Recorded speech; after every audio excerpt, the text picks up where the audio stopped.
नमस्कार दोस्तों, Moni official voice में आपका स्वागत है।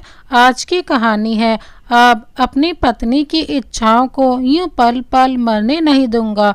राजकिशोर जी बाजार से सब्जियों का थैला लटकाए पसीनों से लथपथ घर की ओर चले आ रहे थे।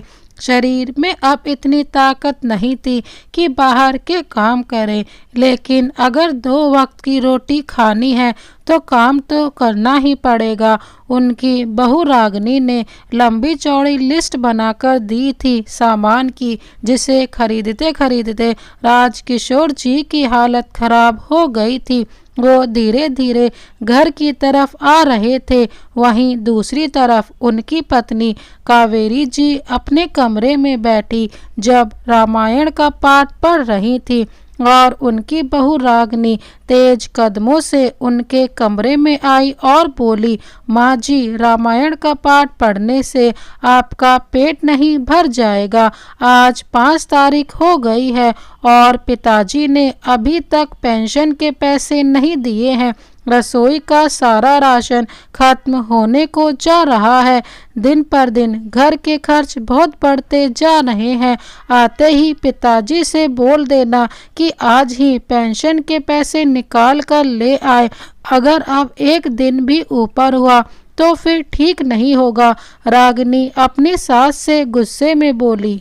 कावेरी जी बोली, बहू, इस बार तुम लोगों को पेंशन नहीं मिलेगी, क्योंकि इस बार मैं और तुम्हारे ससुर जी घूमने के लिए जा रहे हैं और तुम्हारे ससुर जी ने टिकट भी करवा ली है।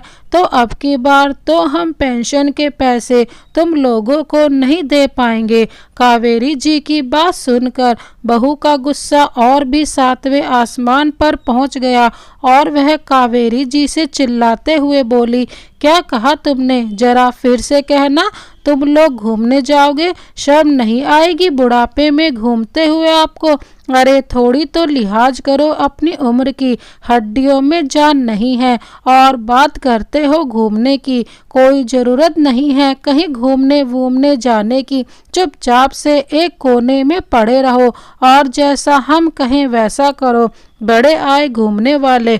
आने दो आज आपके बेटे को, उनसे भी बताऊंगी तुम्हारी करतूतों के बारे में कि बुढ़ापे में कैसे कैसे गुल खिला रहे हैं तुम दोनों बुढ़े बुढ़िया। रागिनी कावेरी जी पर जोर जोर से चिल्ला रही थी। कावेरी जी चुपचाप बहू की बातों को सुनती जा रही थी, क्योंकि घर में बहू का ही राज चलता है। कावेरी जी के पति राजकिशोर जी सरकारी विद्यालय में शिक्षक के पद से रिटायर हो चुके थे।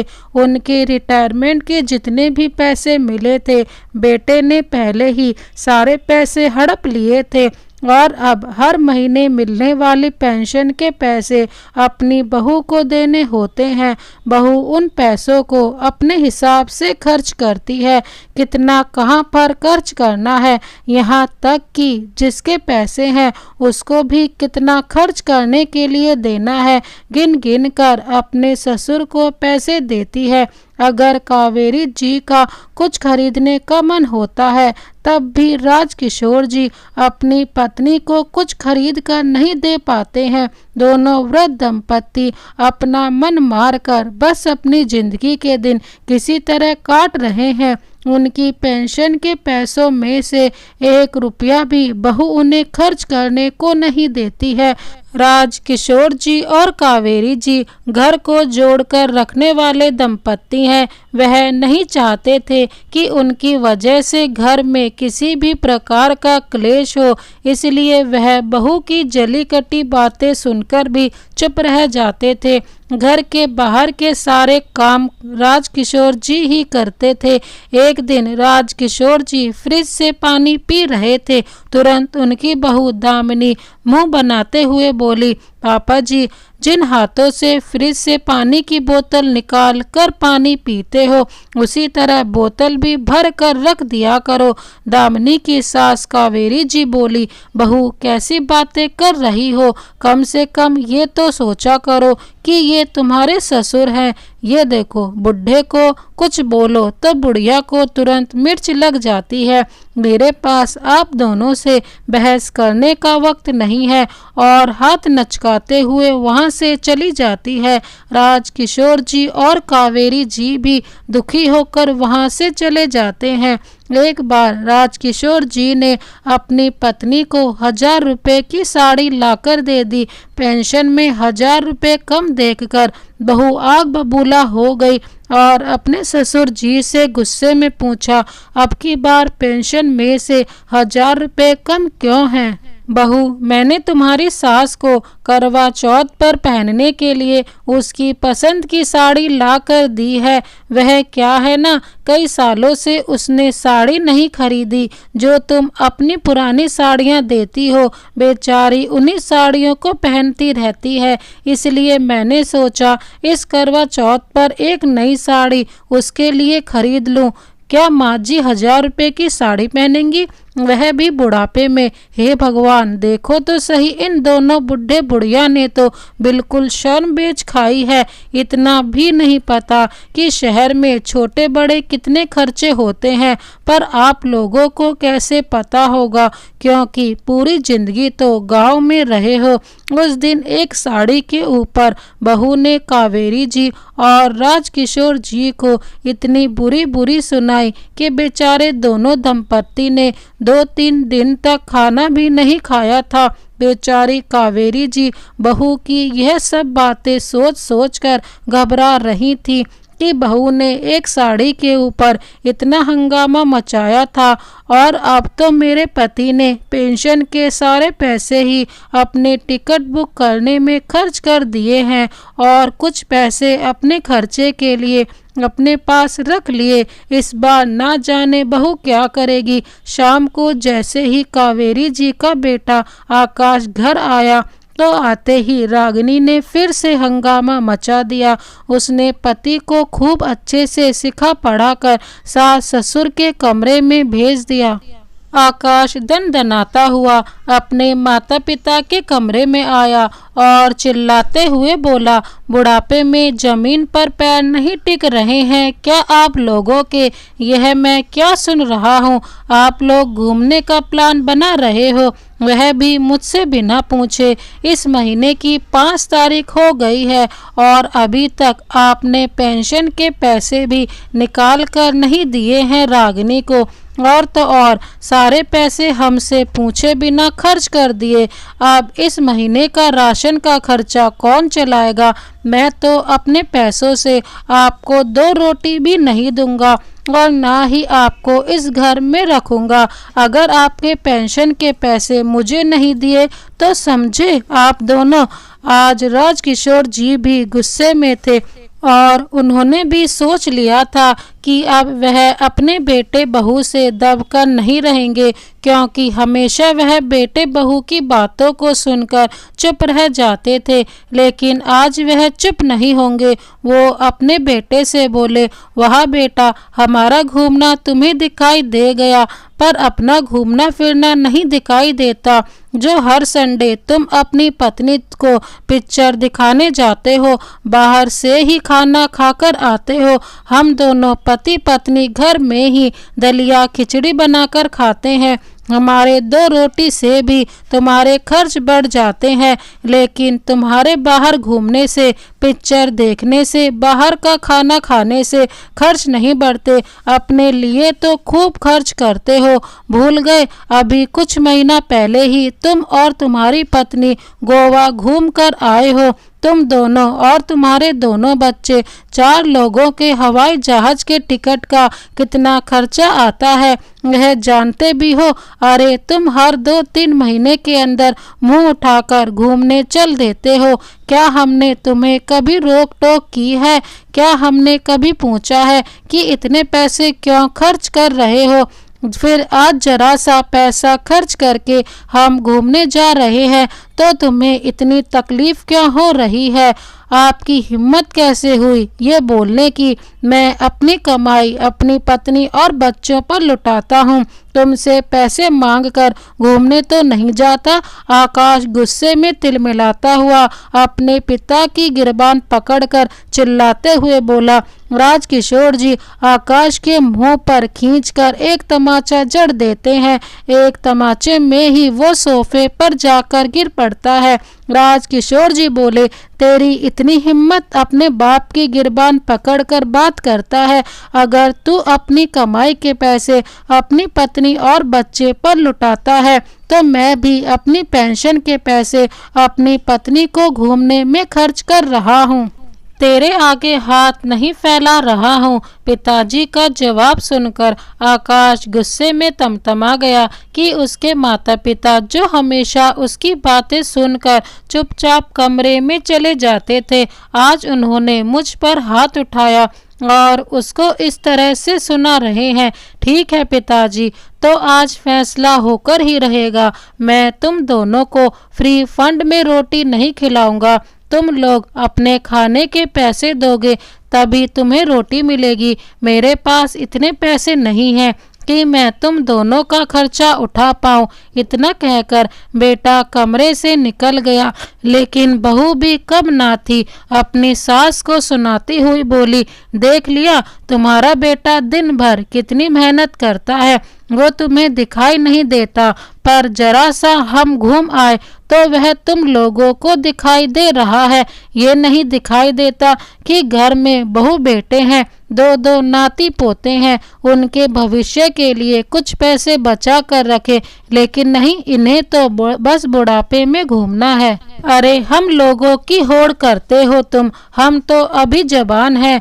तुम अपने आप को देखो, कब्र में पैर अटक रहे हैं और बात करते हैं घूमने की। चुपचाप यहीं पड़े रहो जहाँ पड़े हो। इतना कहकर बहू भी अपने कमरे में पैर पटकते हुए चली गई। अपने बेटे बहू की बात सुनकर कावेरी जी रोने लगी। वह आंखों में आंसू लिए राजकिशोर जी से बोली, सुनिए जी, रहने दीजिए, आप हमें नहीं जाना कहीं घूमने वूमने। अगर बहू बेटे के खिलाफ जाएंगे तो दो रोटी भी नहीं देंगे वह लोग हमें। बहुत मुश्किल हो जाएगा बुढ़ापे में जीना। कावेरी तुम चिंता मत करो, मेरे होते हुए अब तुमसे कोई कुछ नहीं कहेगा। जितना कहना था कह लिया, अब और बर्दाश्त नहीं करूँगा मैं। राजकिशोर जी पत्नी के आंसू पोंछते हुए बोले, मैं अपनी और तुम्हारी इच्छा को मरने नहीं दूंगा। जब बचपन में मैंने हवाई जहाज को आसमान में उड़ता हुआ देखा था तब उसमें बैठने का बहुत मन करता था, लेकिन तब तो मैं बैठ नहीं पाया क्योंकि मेरे माता पिता के पास इतने पैसे ही नहीं थे। और जब बड़ा हुआ और शादी हुई तो घर गृहस्थी में फंस गया। अपना सारा जीवन बेटे की खुशियों में न्यौछावर कर दिया।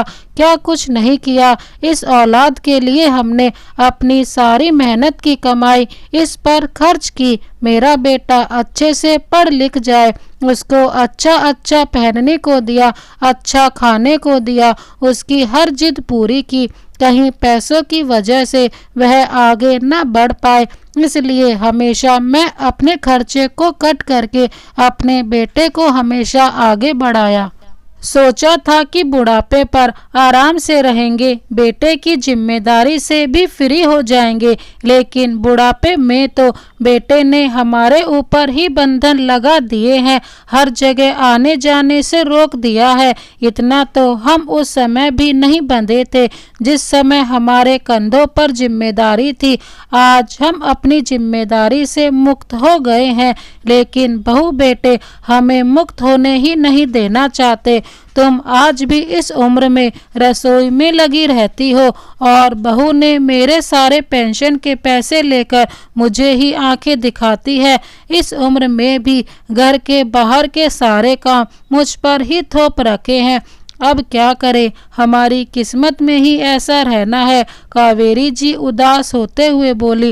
राजकिशोर जी बोले, बस कावेरी, अब मैं ऐसे नहीं रह सकता। मैंने कुछ सोचा है और उसको मैं करके रहूँगा। अगले ही दिन राजकिशोर जी अपना और पत्नी का टिकट करवा लाए, वह भी हवाई जहाज से। राजकिशोर जी को हर महीने पेंशन के 30,000 रुपये मिलते हैं, जिसमें से उन्होंने 15,000 की टिकट करवा ली और 15,000 अपने पास खर्च के लिए रख लिए। अपनी पत्नी को आकर टिकट दिखाए तो कावेरी जी घबरा गई। रहने भी दीजिए, जिद छोड़िए, बिना वजह घर में और ज़्यादा कलह मच जाएगा, बहू हमारा और भी ज़्यादा जीना हराम कर देगी। कावेरी, तुम्हें डरने की ज़रूरत नहीं है, हम बेटे बहू पर आश्रित नहीं है। यह मेरे पेंशन के पैसे हैं और मेरी मर्जी, जैसे मैं इन्हें खर्च करूं। अगले दिन कावेरी जी के लिए 2 नई साड़ी और अपने 2 जोड़ी नए कुर्ते पजामे खरीद कर ले आए और कावेरी जी के हाथ में थैला पकड़ाते हुए बोले, यह लो कावेरी, अपना और मेरा सामान पैक कर लो, 2 दिन बाद ही हम दोनों को निकलना है। राजकिशोर जी का इतना कहना था कि बेटे बहू तो पहले ही उन पर भड़के हुए बैठे थे और अब वह अपनी सारी हद पार करते हुए बोले, पिताजी, अब हम आपको नहीं रख सकते, आपने तो बिल्कुल ही हद कर दी। जब एक बार मना किया था कि आप कहीं नहीं जाएंगे, फिर भी आपने वही काम करा।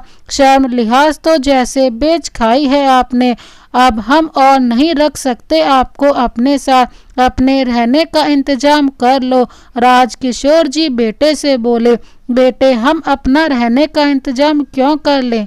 जहाँ तू खड़ा होकर बोल रहा है ना, वह जगह मेरे मेहनत के पैसों से खरीदी हुई है। ये प्लॉट मैंने अपने फंड के पैसे से खरीदा था और फिर इस घर को बनाया भी अपने पैसों से है। कानूनी तौर पर भी ये घर मेरा है। तुम्हारा क्या लगा है इस घर में जो तुम मुझे यहाँ से जाने को बोल रहे हो? अरे जाओगे तो तुम लोग यहाँ से। कल ही मैं और मेरी पत्नी घूमने के लिए निकल रहे हैं और 10 दिन बाद आएंगे। तब तक का हम तुम्हें समय दे रहे हैं। हमारे इस घर को खाली कर देना, अपना रहने का कहीं और इंतजाम कर लेना। राजकिशोर जी अपने बेटे की आंखों में आंखें डालते हुए बोले। राजकिशोर जी की बात सुनकर बेटे बहू के चेहरे की हवाइयां उड़ गईं। उन्हें अपने कानों पर विश्वास नहीं हो रहा था कि उनके पिताजी कभी इस तरह की भी बात उनसे कर सकते हैं। बहू बोली, पिताजी, अगर आप हमें इस घर से निकाल दोगे तो कौन तुम्हें रोटी बनाकर खिलाएगा? बुढ़ापे में कौन तुम्हारी देख रेख करेगा? हम आपके बहू बेटे हैं, आखिरकार हम ही आपके काम आएंगे। बहू, तुम इस भूल में मत रहना कि हम दोनों तुम पर और तुम्हारे पति पर आश्रित हैं। हमें तुम्हारी और तुम्हारे सहारे की बिल्कुल भी जरूरत नहीं है। मेरा घर इतना बड़ा है कि मैं इस घर में 2 लोगों को किराए पर रख लूँगा और एकाएक काम वाली लगा लूँगा और अपने पेंशन के पैसे से मज़े से अपना बुढ़ापा काटूँगा। तुम हमारी चिंता मत करो, बस अपने बारे में सोचो कि अब आगे तुम्हारा क्या होगा। राजकिशोर जी का गुस्सा देखकर बेटे बहू दंग रह गए। राजकिशोर जी अपनी पत्नी का हाथ पकड़कर अपने कमरे में चले गए। अगले दिन राजकिशोर जी और कावेरी जी तैयार होकर अपने कमरे से बाहर आए और एक हाथ में बैग और दूसरे हाथ में हवाई जहाज का टिकट और अपने बेटे बहू को आवाज लगाते हुए बोले, बेटा हम 10 दिन बाद लौटकर आएंगे, तब तक तुम अपने कहीं रहने का इंतजाम कर लेना। इतना कहकर राजकिशोर जी अपनी पत्नी का हाथ पकड़कर एयरपोर्ट के लिए निकल गए। उन्होंने बचपन में जो सपना देखा था वो आज पूरा होने जा रहा था। साथ ही उनकी पत्नी की भी इच्छा पूरी हो रही थी। प्लेन में बैठने के बाद दोनों पति पत्नी बहुत खुश थे। कावेरी जी के आंखों से तो खुशी के आंसू रुक ही नहीं रहे थे। उन्होंने कभी सपने में भी नहीं सोचा था कि वह कभी हवाई जहाज का सफ़र भी करेंगी। वह दोनों श्री केदारनाथ पहुँचे। वहाँ पर महादेव जी के दर्शन किए और आसपास की जगह घूमे। वह उनकी जिंदगी के बुढ़ापे के सबसे अच्छे दिन थे। उन दोनों ने एक दूसरे के साथ बहुत अच्छा समय बिताया। कावेरी, तुम खुश तो हो ना? मैं बस तुम्हें हमेशा खुश देखना चाहता हूँ। हम बूढ़े हो गए हैं तो क्या हमारे कुछ अरमान नहीं हैं? क्या हमारे बुढ़ापे के साथ साथ हमारी इच्छाएं और मन भी मर जाता है? क्या हमें अच्छा खाने की, घूमने की इच्छा नहीं रहती? कावेरी जी बोली, क्यों नहीं जी, सबको अपनी जिंदगी जीने का हक है, चाहे वह जवान हो या बूढ़ा हो। और वैसे भी बुढ़ापे में तो इंसान का मन बिल्कुल बच्चों जैसा हो जाता है। लेकिन आजकल के बहू बेटे इस बात को समझने के लिए तैयार नहीं है। उन्हें सिर्फ अपनी खुशी से मतलब रहता है। माँ बाप के सुख दुख या उनकी इच्छा से उन्हें कोई लेना देना नहीं होता।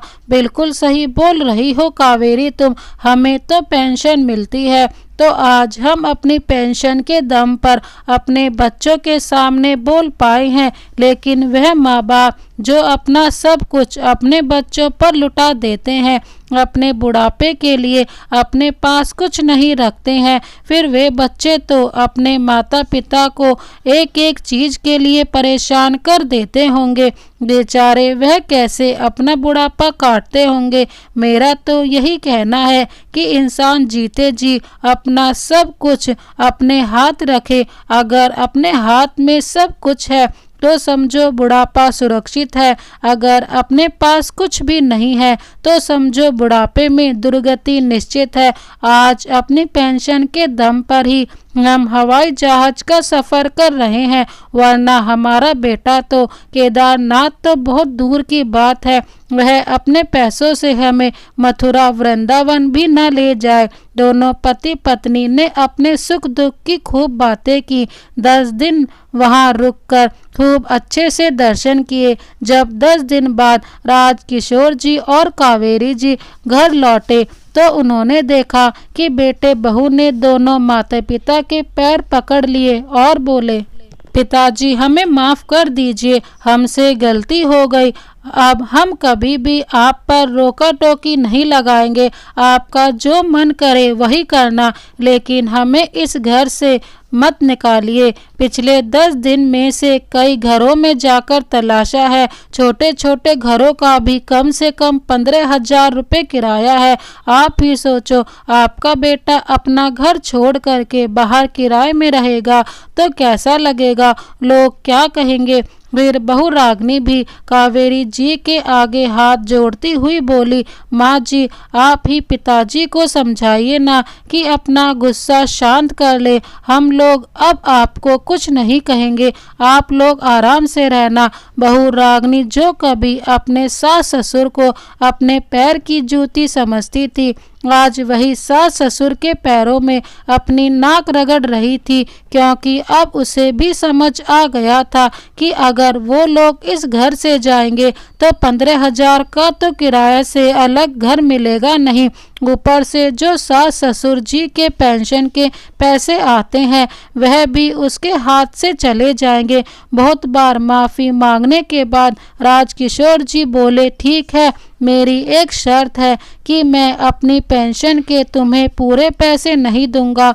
घर के राशन का जितना भी खर्च होता है वह 10,000 में हो जाता है। सिर्फ 10,000 ही दूंगा, बाकी 20,000 अपने पास रखूंगा, क्योंकि मेरे और मेरे पत्नी के भी बुढ़ापे में खर्च है और बार बार तुमसे पैसा मांगना मुझे अच्छा नहीं लगता।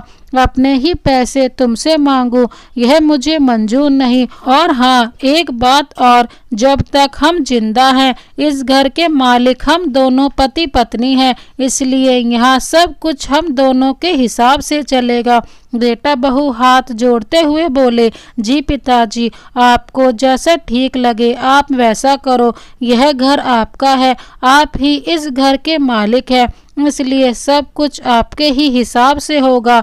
यह वही बेटा बहू है जो 10 दिन पहले पिता से अकड़ कर बात कर रहे थे, लेकिन आज राजकिशोर जी एक निर्णय से ही बेटे बहू की सारी अकड़ ढीली हो गई थी। दोस्तों, कभी कभी जिंदगी में कठोर निर्णय लेने पड़ते हैं, थोड़ा सा स्वार्थी भी बनना पड़ता है, और आज के इस कलयुग समय में यह बात भी बिल्कुल सच है कि अगर आज आपके पास पैसा है तो आपकी इज्जत और पूंछ दोनों है, अगर पैसा नहीं है तो आपकी पूंछ भी नहीं है। इसलिए हमेशा अपने पास कुछ ना कुछ बचा कर रखो, क्योंकि अपने पैसों के दम पर आप अपनी ज़िंदगी को इज्जत के साथ गुजार सकते हो। तो दोस्तों, ये कहानी आपको कैसी लगी हमें कमेंट बॉक्स में ज़रूर बताएं। इस कहानी को अंत तक देखने के लिए बहुत बहुत शुक्रिया। इसी तरह की कहानी देखने के लिए हमारे चैनल को अब भी सब्सक्राइब कर बेल आइकन को प्रेस करना ना भूलें। Thank you so much. Vande Mataram.